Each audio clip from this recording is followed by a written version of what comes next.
সকলে তোমরা ভালো আছো তো? আচ্ছা, সবাই খেয়ে এসছো? আচ্ছা, খুব ভালো কথা।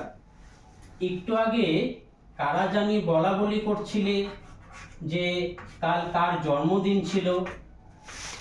ও, কাল রমেশের জন্মদিন ছিল, তাই না? আচ্ছা, তার আগে আজকের তারিখটা একটু বলো দেখি। হ্যাঁ, ঠিক বলেছো, আজকে 22/12/2025। তো কালকে বললে যে রমেশের জন্মদিন ছিল। রমেশ, তোমাকে তোমার বাবা জন্মদিনে কি দিল? সাইকেল দিয়েছে? আচ্ছা, খুব ভালো কথা। আর এর পাশাপাশি বাবা নিশ্চয়ই কেকও এনেছিল, এনেছিল না তোমার জন্য? আচ্ছা, কটি কেক এনেছিল? একটি এনেছিল। আচ্ছা আচ্ছা, খুব ভালো কথা। যে কেকটি এনেছিল সেটা নিশ্চয়ই গোল ছিল, এরকম অনেকটা দেখতে, তাই না? তো এবার এই কেকটাকে তুমি কিভাবে কাটছিলে? মাঝখান দিয়ে একটা দাগ কাটছিলে, তাই না? তারপর এই সাইড থেকে কাটছিলে, তারপর এই কিনার থেকে কাটছিলে, আর এই কিনার থেকে কাটছিলে, তাই না? তো এবার দেখো তো কেকটা কত টুকরো হলো। সবাই একটু গুনে দেখো, 1 2 3 4 5 6 7 আর 8।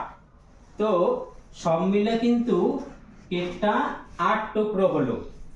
এবার এই যে 8 টুকরো হলো, তার মধ্যে তুমি খেয়েছিলে 1 টুকরো, বাবাকে দিয়েছিলে 1 টুকরো, এবং আরেক টুকরো তুমি মাকে দিয়েছিলে।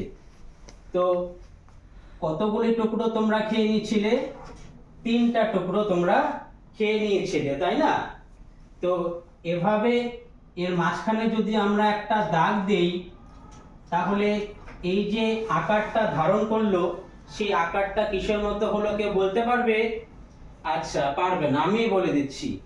গণিতের ভাষায় একে আমরা বলে থাকি ভগ্নাংশ। গণিতের ভাষায় একে আমরা বলে থাকি ভগ্নাংশ। এই ভগ্নাংশ কথাটির আক্ষরিক অর্থ কি বলতো? ভগ্ন যুক্ত অংশ। যখন কোনো একটা জিনিস আমরা ভাঙবো, ভেঙে টুকরো করব, তো সেই যে টুকরো টুকরো অংশগুলোকে আমরা বলে থাকি ভগ্ন অংশ। তো আজকে আমাদের পাঠ হলো ভগ্নাংশ। তো এই যে ভগ্নাংশ রয়েছে, এই ভগ্নাংশের যে উপরের অংশটা, এদেরকে আমরা কি বলছি জানো তো? লব। আর নিচের যে অংশটা, সেটাকে আমরা কি বলে থাকি? হর।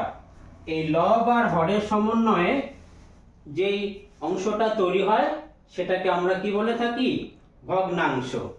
তো আজকে এ পর্যন্তই থাকছে।